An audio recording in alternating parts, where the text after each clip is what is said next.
What's up everybody, Eric here with another EWE Reviews. Today I'm going to be reviewing South Park, Joining the Panderverse. Before we get into that, please like the video, subscribe to the channel, let me know what you want me to review next. But yeah, this is the South Park Paramount Plus special, Joining the Panderverse.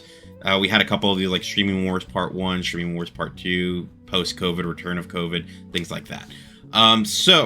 This is an adult animated comedy television film, and I'm going to do a spoiler-free one to start. I'm thinking about doing a second one where I'm going to go into the spoilers so we can talk about it, because, you know, I love talking about South Park. It's one of my favorite shows of all time. I'm glad it's still going, and I actually do like these specials because they can tell a longer form story, and it's not wasting those precious slots of episodes that they have per year. Okay, so this is rated R. It came out on October 27, 2023. The director is Trey Parker. The cast includes Matt Stone, Trey Parker, Janisha Adams-Ginyard. She ends up doing the voice of black female Cartman, and she does a great job. Where, like, I'll talk about her in a second, but I loved it. And then Kimberly Brooks. Generally, I just put Matt and Trey, but these other two actresses, I thought they did a really good job, and I want to also put them in there. This is a runtime of 48 minutes, and I streamed this on Paramount Plus.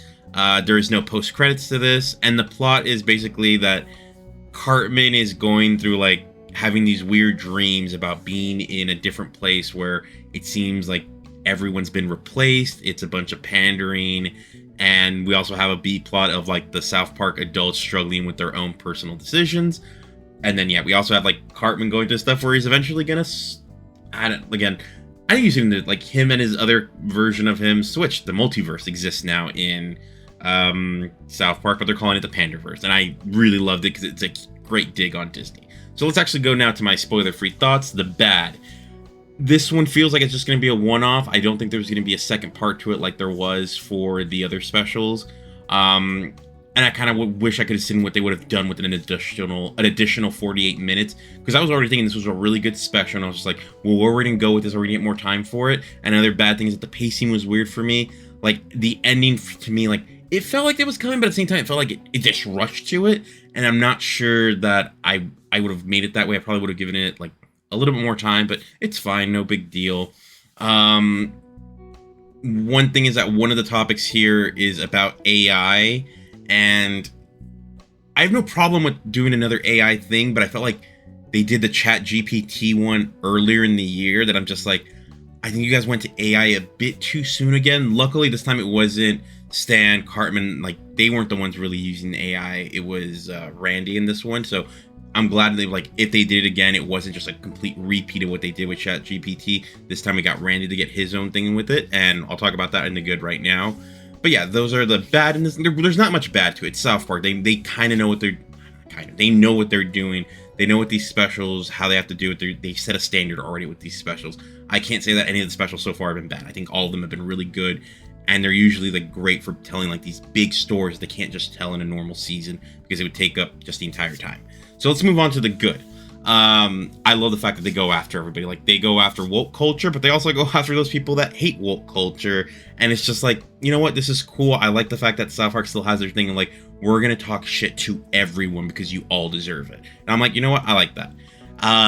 And then they do something that I know a lot of fans are not going to like this, but this is something I've talked about with Marvel in the past, is that they even mentioned, like, the multiverse is so lazy.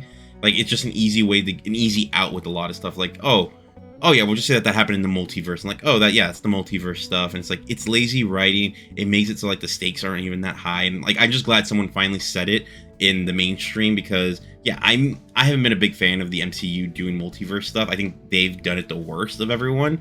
Like, last year, I remember with Doctor Strange 2, I was the one saying, this sucks. I don't know why people were saying, like, oh yeah, it was great. And I was like, no, I thought I didn't like the way it was done, and I felt like the way they did the multiverse compared it to, like, Everything Everywhere All at Once, I thought they did a good multiverse one that made sense, while the MCU one just felt lazy to me. And even with stuff other places have done, like DC with the multiverse, it also feels very lazy. But I'm just trying to say, like, I haven't been the biggest fan of using it, and I'm just glad South Park went after it. The Randy story. Oh man, Randy had a good moments here. It was just like, you know what, Randy? Yeah, go for it. He was the one, like, his story, I'm like, what could they have done with more time? Because I was having so much fun with that story. I thought it was really good. The black female Cartman. I didn't know I wanted this until I got it. So here's the thing: people are gonna watch it, and it's like, oh, okay, but they kind of forget, like, it's just another version of Cartman. It's still Cartman. Everything that she's gonna do is what Cartman would do, and it just had me laughing my ass off. I was just like, yeah, that's Cartman. It's like, she might be black, and an adult woman, but she's Cartman. She's still gonna do the Cartman things, and I loved it. I thought that was like one of the coolest things that I didn't know I wanted, and then they did it. It's like, yes, this worked completely. Another thing is, like, this is basically them shitting on Disney, and I think it's very much deserved. I feel Disney's done a lot of things in the past couple of years where they're definitely pandering and doing things that it's just like, are you doing this because it's the right thing to do, or are you just doing it for trying to get more money out of things? And be aware, I'm one of those people that actually liked the black Ariel. I actually thought that made sense to me. I know a lot of people bitched about it. It's all good. But, like, I've seen other things that Disney have done where I'm just like, why are you doing this? It just seems very stupid. So I was really happy with this. And yeah, I really enjoyed this special, guys. Like I said, I want to do another review where I go more in detail of, like, the actual content. Here, I just mentioned some stuff here and there. But this is spoiler free. I don't think I even gave anything away here besides that it ended a bit too abruptly. So let's move on now to my score, and I'm actually going to give this an 8 out of 10 for great. I thought I had a lot of fun with this.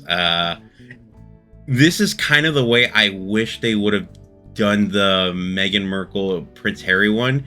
Because that one, yeah, they were pandering a lot, but the way that one was done, I think it's mostly I'm annoyed at them, and I'm just glad to hear someone talking shit about Disney.